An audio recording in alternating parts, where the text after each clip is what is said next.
What are you drinking? Mimosa. Is that a mimosa? And a coffee. How do you have a mimosa? It's not even 10 o'clock right now. Whatever. It's really good. Why do you not have a mimosa? I think that's the better Because question. I'm not an alcoholic Stepford wife. Oh, don't call me that. That's so rude. That's not rude.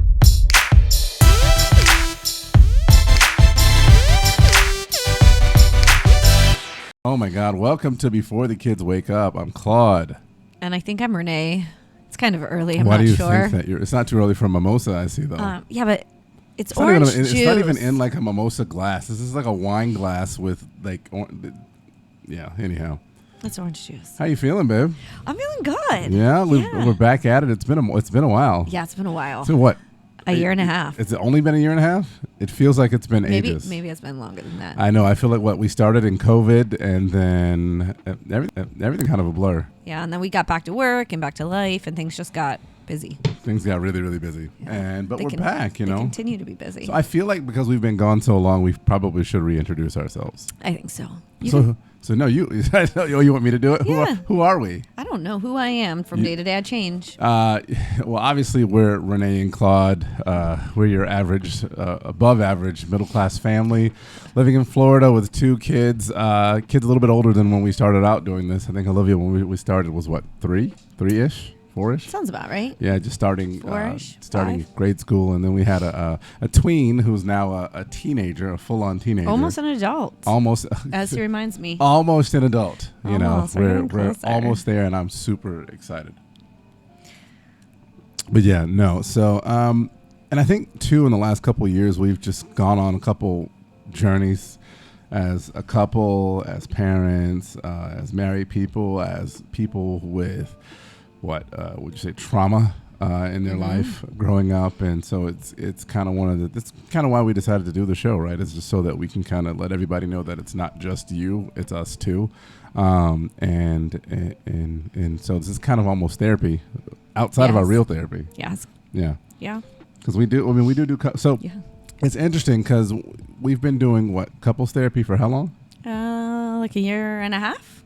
A year and a half now. And I think whenever we tell people it at first it was, oh, you're in marriage counseling? What's wrong? We're like, no. Are you getting divorced? Are you? Not today. Tomorrow, we're not sure, but not today. We never know day to day what's going to happen with us. But no, I think people can get put off by the idea of marriage counseling, which is why we don't really consider it marriage counseling. It's not really considered marriage counseling. It is, though. But I think that we recommend it a lot to our friends, especially when they are talking about having the same issues over and over again with their partner, because therapy has helped us, and not it helps us. I think not just even with us, right, as a couple, but I don't know about you, but I use those skills in friendships. Right. Obviously parenting, because that's a big part of our couples therapy is parenting, and it's really hard when you have two people that parent differently. Well, it's two people that together. come from completely different backgrounds. Number one, like you're from rural BFE, Ohio. And I'm from kind of the hood, Florida, and we grew up very different backgrounds. Obviously, You're white and I'm black. Don't adjust your screens. I am black, and which that in itself, there is so many people don't differences. Like to admit that, though. Yeah, but there is. I think people don't like to admit that there are cultural differences. We Yes. were raised different. We raise our kids differently in different cultures, and things are starting. There's a lot of things like surface things that are common. We both grew up poor. We both grew up with parents with substance abuse issues. We both grew up, I never really had a confidence issue. I think you definitely grew up. I still have a confidence issue. What do you? But on the surface level, it's definitely the same. But culturally, there just are things that we had to navigate in the last 10 years that we still navigate. Right? And I think you as raising a white male, which is like. Yeah. People aren't really feeling white males today, and a black woman. Yeah. And that's got to be complicated for both of us because, Well, it's hard, right? You don't want to mess it up on either side. Right. And there really are differences of how you address subjects. Yeah. Because the conversations that we have with our son are very different than the ones that we will have to have with our daughter. Yeah. Well, it's always complicated raising a boy and a girl anyhow. Yes. Because there is that double standard. And I want to say I don't believe in double standards, but at the end of the day, There are. dating wise, I know that I'm going to probably be a little bit more harsh on her than him, and I don't want to be that way. It's just, unfortunately, I feel like I'll reel you in. you got to reel me in. I'll reel you I in. feel like I had to reel you in with him. So that's a whole nother thing. I'm sure you guys will hear some stories. We'll try to save him the trauma of having two parents doing a podcast talking about his adolescent teenage years. I can only see it now. I don't want to say his name, but our son, a tell-all book about my life after the kids wake up. That's after the kids wake up, a tell-all story. Like, I can only wait to hear him write that and see how that goes. But anyhow, we just try to do our best. But anyhow, back to couples therapy. So it's really been something that I think has been beneficial to both of us. We used to go every week, and now we do it once a month, I think. Now, yeah. And I almost feel like our couples therapist is like a referee, and it's not. No, for real. It is. Yeah. Right, and because you come with your notebook, I come with my notebook, and we're ready to go. Okay, we're gonna literally get him to tell us who was right and who was wrong. Yeah. And that's always fun, except for the fact that you get there and you're both wrong. Yeah, it's not. Yeah. That is kind of the secret of it, right? You're like, no, it's got to be me, and then there's this amazing balance of both as he breaks it down for both of us and like helps us to kind of come together and see it from different perspectives. Yeah. And I think sometimes my favorite part to a therapy is when he's like, I'm going to tell you something that you're not going to like, but that's what you paid me to do, right? And I think that those are kind of sometimes my favorite type of statements that are made, because sometimes it is hard, right? And having when he asks a question and then he's like, just sit with that for a minute. I'm not good with that. I don't like to sit with anything for very long, but yeah, no, it's been very beneficial. I think it's helped us not just as a couple, but as parents and friendships. And parenting, dealing with our own parents. And I think what's important for us too when we talk about couples therapy and us and because I heard someone say not too long ago, like, oh, your couples therapy is not working. You're still having disagreements and you're still having issues, quote unquote issues. I think it's important to know that therapy and whether it's couples therapy, whether it's therapy for your individuals or your children or whatnot, it's not a, hey, let me get in, have a few sessions and I'm fixed. Yeah. You probably are never going to fix the situation. Well, I don't want to say you'll never fix a situation, but you just have to work at it. It's work. You don't. Yeah. Therapy is not a fix-all for everything in regards to like you're just going to go in and in a few sessions you're solved. All your traumas, all your issues, all your insecurities are just gone. It doesn't work like that. It's you're actually having to put in the work every single day. And some days it's going to be too much for you to even put in the work. Well, and then hard because how do I put in the work? How do I give those communicating, affirming statements? Like, so one of the things we work on is making sure that we don't have miscommunication and we don't have what are you doing? Couldn't hear you. Oh, you're sitting right next to me. One of the things that I think that we struggle with for us and you and I is miscommunication, even though we both speak English, native English speakers. I don't believe that. I think he speaks something different. Anyhow, let's be real. I speak African-American male in mid-30s with psychological and physical trauma, and she speaks whatever the opposite of that is. And Karen, often, is that what they call it? You speak Karen? I was being silly. No, I'm definitely not a Karen, but I just feel like that was in your head and you were just afraid to say it. The truth comes out. And Veritas over there drinking that mimosa, and your inner Karen came out. But no, I think that's one of the most important things that we've learned is how to communicate. And one of the things that our couples therapist has said is you statements like, if I understand you correctly, what you're saying is this. And then the partner is supposed to go either yes, which is often not what we get. We oftentimes get the no, that's not what I was saying at all. And it gives you a moment to pause and kind of try to like understand what's being said as opposed to what you think's being said. Yes. Because I know that we still to this day struggle with that. Before actually we did it this morning. We did it this morning. Yeah. And what was that about? Oh, so can I talk? Yeah, I can talk about this. This is good. So our son is older. He's 17 now, and he doesn't necessarily like to hang out with us as much, which is cool, right? That's okay. That's normal. for very different reasons. When I was 17, didn't want to be home either, but that's because we had, not a very good. I didn't have a very good home life at the time.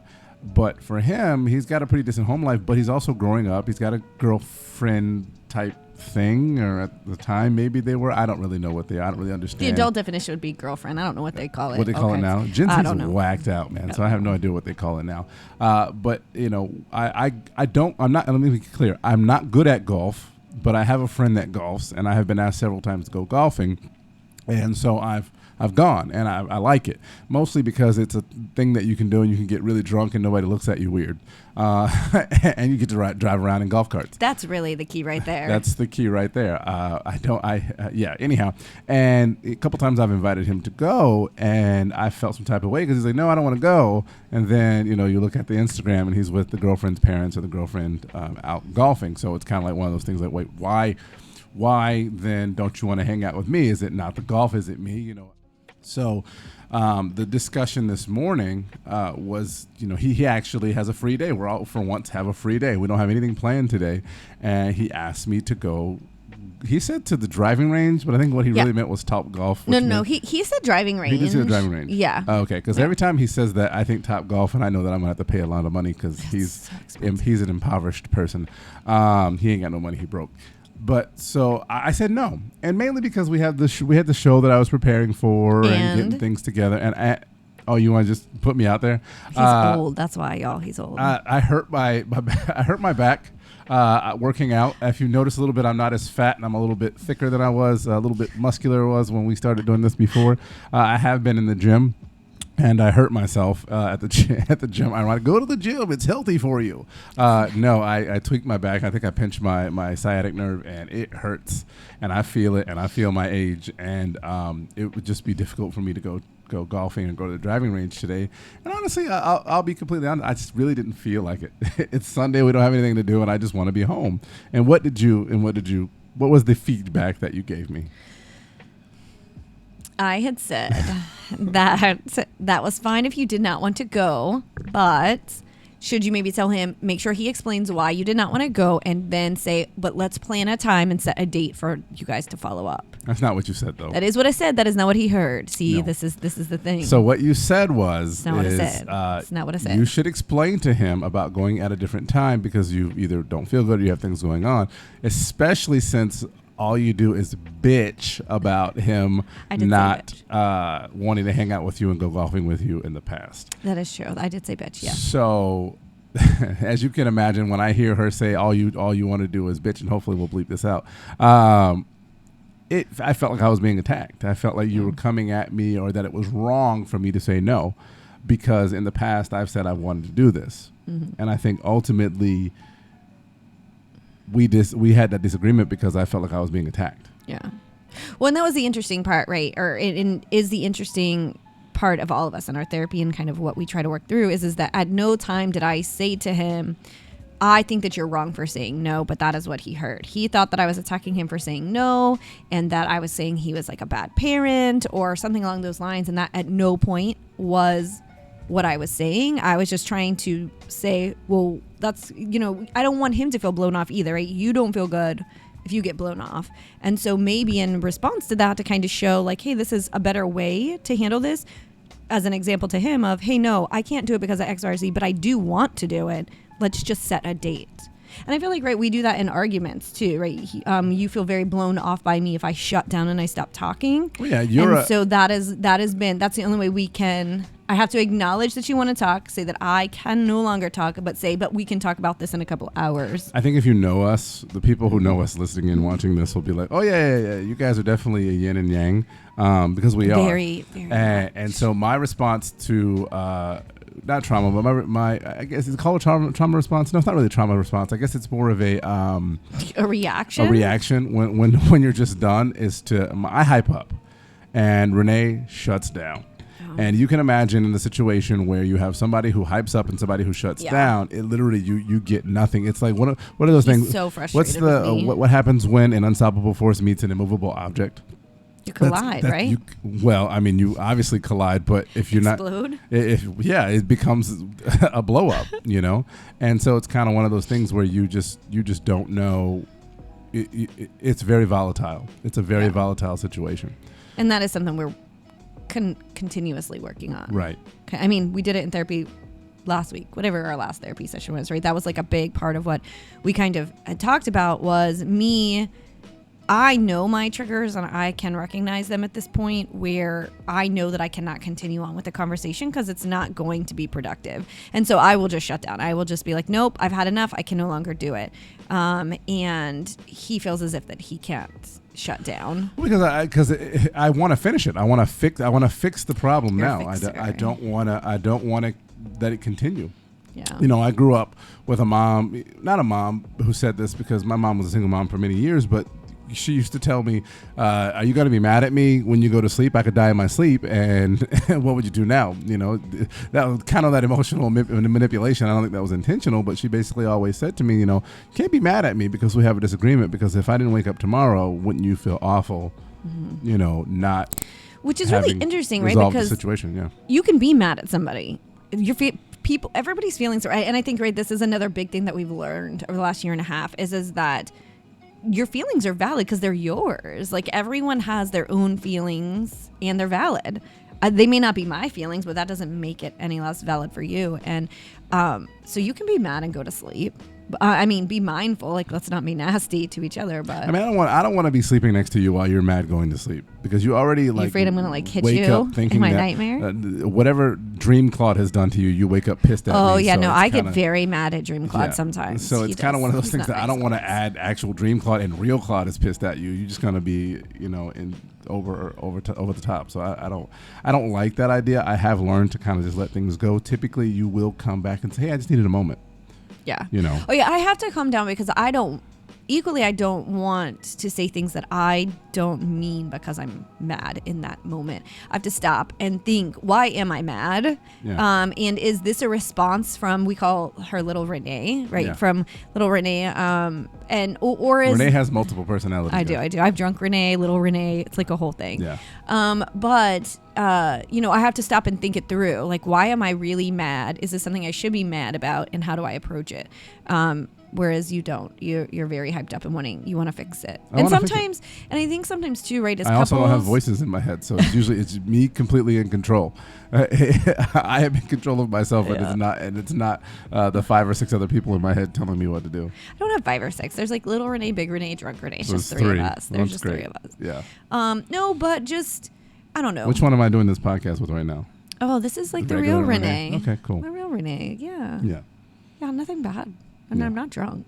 But yeah, no. So that's just kind of one of those things that communication when it comes to couples therapy. It's so we go back to saying ongoing. It's ongoing, right? So it's not a one fix all thing, and it's not a situation where it's bad, right? It's maintenance. Like, we go once a month. We call it our maintenance. Yeah, it's a maintenance at this point. It really is maintenance at this point for us to kind of get through and kind of get that perspective. That's not the 3 people in her head and the 1 person in my head with all of my trauma and issues. Yeah. So it's a good thing. I highly recommend. I know a lot of couples go to therapy. It really, to me, is for married couples. I guess if you're not married, maybe go to individual therapy. Well, I don't want to say that because not everybody's getting married anymore, and that's okay. True. You could be in a fully committed relationship and not be married, and that's true. Especially if you have kids. I would say if we didn't have kids, we may not need as much therapy. Honestly, though, don't you think? I think the more couples should go to therapy than not. Yeah.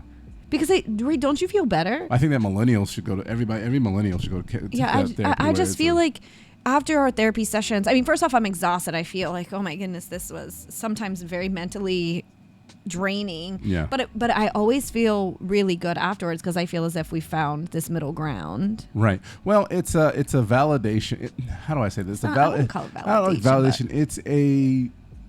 It's easy to give up and stop trying, right? Yeah.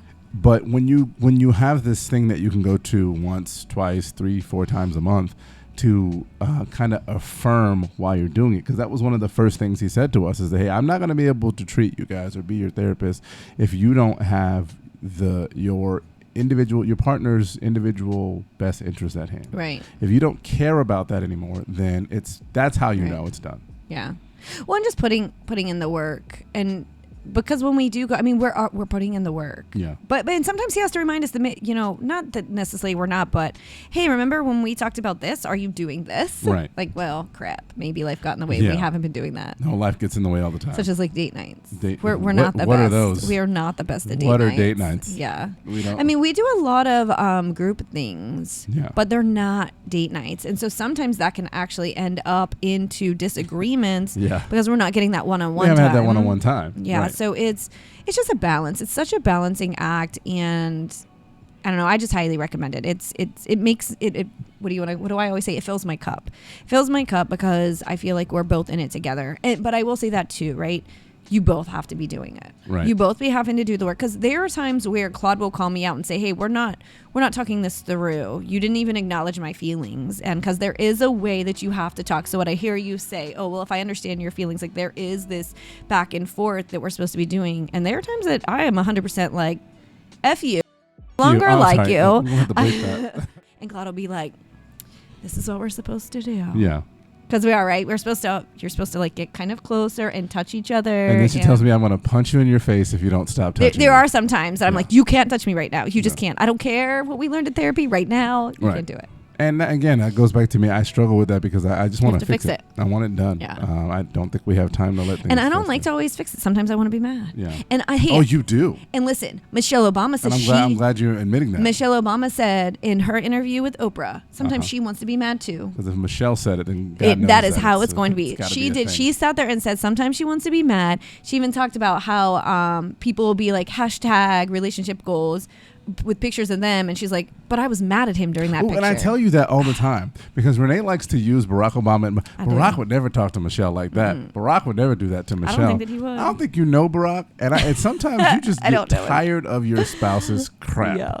There was that meme. It was a video with J-Lo and Ben Affleck. Oh, and we don't yeah. know what the circumstances are. I might put it on the screen so you guys can see it, but we don't know what the circumstances are. But they just walk into the car, and she is doing something that is just pissing him off because Oh, yeah. he looks physically and mentally drained, Exhausted, And but she looks so proud of and she herself. looks proud. She's She's like, got a little tote and- bag and walk in, in a bell-bottom jeans and getting in that car. And the way that man slams that door, he gets a full-on 0-degree angle on his arm. He just that door, because he's just genuinely tired of J-Lo's crap. And I think that's okay too, because there's times when we get tired of each other's crap. I think the problem is that when That's you're tired of your spouse's crap, you're arguing, you're fighting, you're not taking time to have that one-on-one time. You're dealing with the kids, you're dealing with work. Yeah. And you're not putting your spouse First. Now we're Christians, so but we're not one of those kind of Christians. We're the normal ones. But so we Is do there believe normal anymore? God, But spouse, anyways, sorry, go. God, spouse, all of that good stuff. But on the corporeal plane, you put your spouse 1st. Mm-hmm. You put your mask on first, your spouses, and then your kids. Yeah, because you can't take care of your family and tackle everything if you're not in it as a team, and Right. we have to be a team. Right. Well, at least here, because if not, everything falls apart. Right. And so and I think we're going to try to do these episodes every other week, maybe every week, get a couple out to you guys. But I think as we have our therapy sessions, we will bring some of our lessons to you guys so that you can kind of Follow along on our journey with us. Therapy is expensive, and I would love for everybody to be able to go. We are not professional trained therapists, although I went to school for sociology. Not even close. That doesn't mean anything. Not All even right, cool. close. We'll try to bring it to you guys just so you can kind of maybe get a little bit out of that, and then maybe that'll inspire you to figure out how to get the therapy yourself. But one of the things that I think we talked about in our last session was, how do I say this nicely? I don't know. I'm afraid. No, so one of the things that Renee does, we mentioned before that I hype up, she shuts down, is that whenever it's just the day is just too much. Work, the kids, all of the above has just gotten you. She shuts down. She signs off work. She gets a blanket, sits on the couch, grabs her phone, gets on TikTok for 12 hours. It is not 12 hours because 3 I don't hours, stay up that late. 2 or 3 hours. Dog TikTok and all the other crap that she looks at. And she's just there. And that's where she's at. But what do I say? I do say before I get into that, what do I say? I'm done for the day. Yeah. I'm done. When you're done. I do announce it. I announce it. I don't just hide. You're done with me. You're done with the kids. If the house is on fire, she might move. I mean, if the house is on fire, I'd move. But pretty much other than that, it's like a no-go for me. Yeah. And it doesn't happen that often, but why you gotta It happens probably that's why I'm about every to day. smack you in your forehead. It is not every day Not that every I day? am done. No, but you get those. We both work in demanding jobs or demanding professions, and then we have 2 active kids. 2 aggravating kids. Yeah, aggravating. And so we're navigating a lot of things and challenges that our kids have, and we're exhausted. And sometimes it just does get to be so much, and you're just running, and I hit that wall where I know that if I don't just stop and sign out, I'm going to lose it. Yeah. And I've done that before, in which I'll be in bed like 3 or 4 days in a row because I can no longer do anything but to work and sleep because my body can no longer take it. So I've just learned that when it starts to get to that point, I just sign out. And I'm the opposite. Right. When things get like that for me, I want it fixed. I want it taken care of, and I want it addressed. And I come home, or I'm home, and I want to hype up. I want to get the house clean. I want to get the kid in bath. I want the teenager to go do whatever he needs to do to live his life. And I don't want to shut down. All right. I don't feel like I can shut down because she's shutting down, and if we both shut down, then the house is going to explode, and everything is going to be awful. So of course I look at her and I'm like, why do you get to shut down and I don't get to shut down? Because if I shut down, things don't get done, and I feel like we're in a situation where the kids aren't fed, the clothes aren't washed and folded and put away. That's never really done anyway, but that's not on you. That's on both of us. And I feel like the household is not together, and I think that and one of the things that we did talk with the therapist about was, because I had a chaotic household. Yeah, It was growing up. It was chaotic. It was chaotic, and I was responsible for keeping a lot of it together. So in my marriage, I feel like I'm just tired of that. But I feel like if I stop doing it, if you're not doing it, no one's doing it, and now we're in a situation where the kids don't have what they need, and our household's broken. Mm-hmm. And and one of the things that the therapist kind of deep dived with us on that is the house really in disarray? Is the house really ruined? Is the house really in a situation Are the kids where safe? Are they fed? Right. Are you just thinking that because you're bringing in your own emotional trauma and history to the situation? Because at the end of the day, are the kids bleeding? Right. Is there food? Your kids are almost 7 and 17 years old. They know how to take care of themselves. There's food in the pantry. There's food in the kitchen. They know how to bathe themselves. They know how to go to the bathroom. So they know how to use a button and turn a TV or an Xbox on. So at the end of the day, if you literally don't feel like dealing with it, you don't have to deal with it. It's not the end of the world if it's just piled up and you just can't carry it. Yeah. Because it's not fair to tell Renee, hey, you can't shut down. I can't shut down, so you can't shut down, and get mad at you, because at the end of the day, we both can shut down. It's okay. Yeah. And I think ultimately it's okay to say kids, because at the end of the day, we say FTK. FTK, excuse me, I'll have to bleep that out. FTK, because at the end of the day, they're not babies, right? We don't have babies. We don't have infants. We don't have people in our household who can't take care of themselves. The dogs. But she'll feed the dogs, and she ain't gonna shut down for the dogs. Oh yeah, I don't shut down for the dogs. No, the dog. No, that's not. Well, happening. and too, you kind of have to preference it too. We're not flat out just ignoring them. It's just that, hey, we're not worried about the dishes today. We're not worried about the laundry today. Have you eaten? Oh yeah, you can have breakfast for dinner tonight. Yeah. You had a shower yesterday and you don't want to take one today? Fine, don't take one. I don't want to have this argument. You don't want to brush your teeth today? I'm not going to have this argument with you. That's fine. We're going to deal with it tomorrow. So we're not talking about like, they're safe, they're fed, they have the necessities that they need, and it's okay to say, hey, tonight we're vegging out. We're not doing any chores. We're just going to be here and just make sure y'all are safe and fed. Right. Nothing. Right. Yeah. Because ultimately, at the end of the day, our house has 4 walls and a roof. They have locks. They are safe. They are very safe. They do have not lots of think food. that they have lots of food. That does equally annoy me. It's so weird. Like, I don't have anything to eat, and I name off 5 things. Well, I don't want any of those things. We have no food. What do you want? Right. Well, when you have that many different, like, what? No, we have all this food. Right. How are you? That just They want us. They literally want us to spoon feed them. But see, growing up, you didn't have those options. I did not have those options. There was like, this is food. At 17? At any of my ages. So at 7, at 17, I worked in a restaurant, so that's an unfair. At 7, there was stuff, and I had an older brother, and we managed to get food. It wasn't a big deal. My mom, but it was still like, this is what we have. Take it or leave it. Take it. Right, that's what I'm saying. Like, please, our hamburger household helper, tuna helper, cheeseburger helper, shake and bake. Yeah, it was stuff that was gross, but it was there. I ate it, and I'm 6'5", 300 pounds. So at the end of the day, it wasn't bad for me. I guess. And if you didn't eat it, you were just hungry. Right. But it wasn't because you weren't offered food. Like, there was food. Dogs. We always had food. I love boiled hot dogs. Boiled hot dogs. And hot dog soup. Yeah. My mom's going to watch this and she's going to have notes. But at the end of the day, it just was the truth of the matter. But our kids have 8 different types of cereal in the cupboard. If you were doing this a disservice, maybe we should only have one. I know. There's like all kinds of things in there, the frozen things. And at the end of the day, when we do make stuff, it's got onions in it. Yeah. Cool. All right, guys. So one of the things I think we wanted to add to the show that we didn't have before is we want to kind of hear from what's going on in the people in the world. There's a lot. Once again, I want to say we're not professionals. We do go to therapy. Did you just touch me? On accident. No. I feel like my hair looked like it was sticking out, and I was trying to fix it. We are not professionals. We're going to give some advice to people who have questions about parenting and relationships and things of that nature. And it's going to be solely based on our experiences, not any professional or formal training that we have. So take it with a grain of salt. We have no formal training. And oftentimes I'm pretty sure that Renee and I will probably disagree, and that'll be the entertainment. That'll be the entertainment, yeah. But I have a question from Jaziria, excuse me, I probably said your name wrong. I apologize so much. But basically the headline is, wife wants me to get a job instead of being the stay-at-home parent. And bear with me as I read this.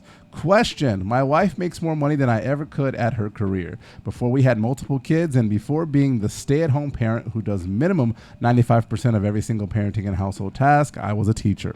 My wife has been very stressed at work and therefore somehow has been hounding me to get a job. She wouldn't quit or go part-time. She just wants me to get a job. This wouldn't alleviate her workload, and I constantly help her on the side with whatever she needs while she's working. Meals, tasks done. Basically, I am her personal assistant. So all that would go away. Me going out and getting a job and never being home would actually make everything much, much more difficult. But my wife thrives on conflict. Wow.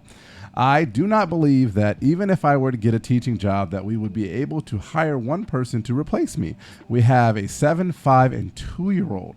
I do multiple drop-offs and pickups daily. At a minimum, I'm with my 2-year-old. Errands are run and tasks are done with at least one kid in tow. My wife occasionally helps with some drop-offs and pickups. If it works going to from work, I never get a break. So how much money do you think it would cost to hire someone to do all the parenting and household duties and run errands and cook and clean to stay to, let's say, 60 hours per week with no breaks? For context, I live in New York City. So I think that's a priceless job. I don't think you could put a dollar amount on that. On a stay-at-home parent. Yeah. Well, it's not for me. I will say this. I have no problem with parents that are stay-at-home parents. It's not something I don't think I could do because it would be too stressful for me. So that's why I say I think it's priceless. If you have the patience to do that, oh, God bless you. Like, you're amazing. Why do you think that, and this is just conjecture, but why do you think the wife is so adamant on this person getting a job? And don't see the value in the 60 hours. I don't know. That seems really weird for me. Yeah. So because I work 60-hour weeks, and plus. I would love for us to be able in a situation in which you could stay at home. Y'all hearing this, right? I really do, because I love working personally. Yeah. I love working. I feel like I could probably be considered a workaholic. That's something I'm working on because I really do enjoy it.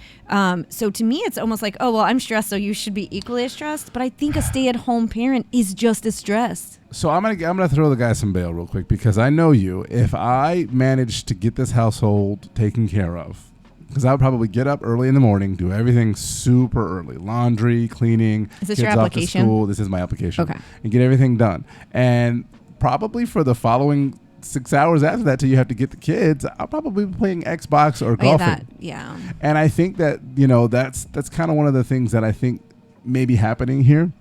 But it doesn't say, they didn't say that. They're saying that they're running errands and they're doing everything and they're helping out with the other parent. So it's quite possible that they're just as busy. But we do run into that a lot of times too, oftentimes, because you work a lot of, You work 60 hours plus a week. I work 40, 45, and I do have to fill in a lot of the blanks. Yeah. And I think sometimes you do also get frustrated because you're like, hey, I am doing all this monetary stuff, and you're not equaling what I'm doing. Oh, I think there's a difference, though. So you're working your 40, 45 hours a week. So when you get off, you're decompressing from your day. Whereas I'm going, but the dishes aren't done. The laundry's not done.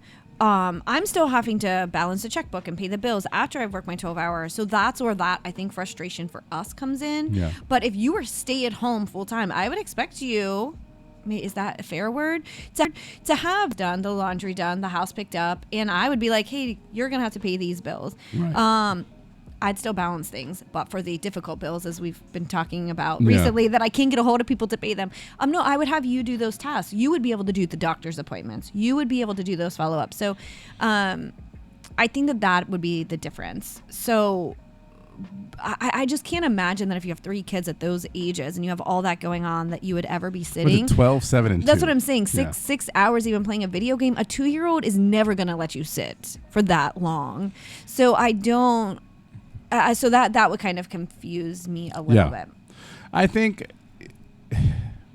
But I think, that's a prime example, though, of needing to have that open, honest conversation and having an understanding of, hey, I feel this way, and trying to break apart why they're feeling, where it's actually stemming from, to see then, hey, what is the solution? But also, too, now I'm going to say this as well, if you're stressed at your job and, why are you so stressed?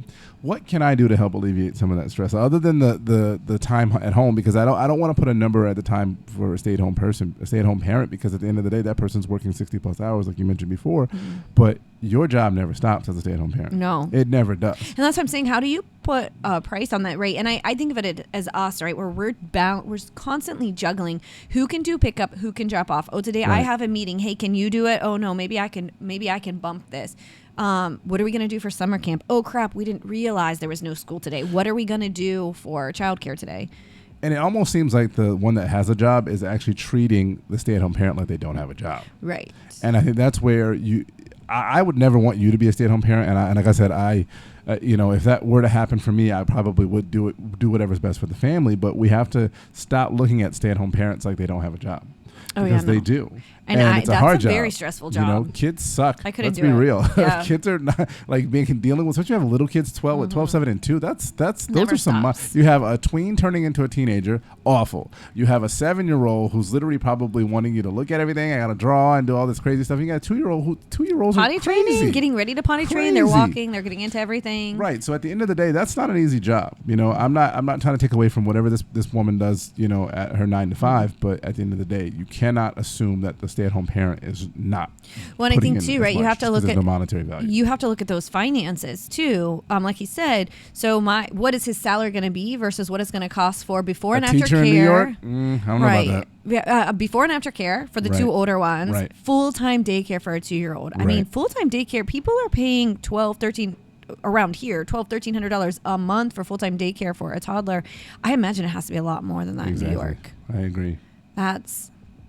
So our advice, maybe reconsider making that person get a job. I don't know. I think that you have a pretty good deal going on. Just communicate better about your feelings and what's stressing you out, because I think that you don't want to really upend your current situation, because having a person, if you can afford to have somebody stay at home, maybe it could be even though a connection issue when you think about, hey, you're so stressed out and you feel like you and your spouse are no longer even connecting. Right. We know that feeling. Yeah, we struggle with that. We know that feeling. Yeah. So we get it. All right, guys. So for good first show back, I think. Yeah, I'm excited. How do you feel? Good. I'm excited about being back. Yeah. Are you always going to have a mimosa? It depends. I feel it depends on what day, I guess. Yeah, it depends on the day. Yeah. But if we continue to do on Sunday mornings, then heck yeah. Why not? That's awesome. And I'm not hungover. You're not hungover. That's nice. Mm-hmm. Maybe I'll have a Bloody Mary next time. Oh, yeah, that sounds good. All right, guys. So remember to like and subscribe to our video if you haven't already done it. If you've gotten to the end and you haven't liked and subscribed, shame on you. We will definitely be all over the place. We have a world famous TikTok Oh, we do. You have to check out our TikTok. And our Instagram. This is exciting. We're glad to be back. Make sure you guys, stay in tune with us. We will also be available for sound on all streaming platforms as well if you want to just listen to us. But you'll be able to catch us on YouTube. And I think you can do it on Instagram. You'll see us where you see us, and we'll make sure that we let you know where to find us. But with that being said, guys, I am Claude. And I'm Renee. And this is Before the Kids Wake Up.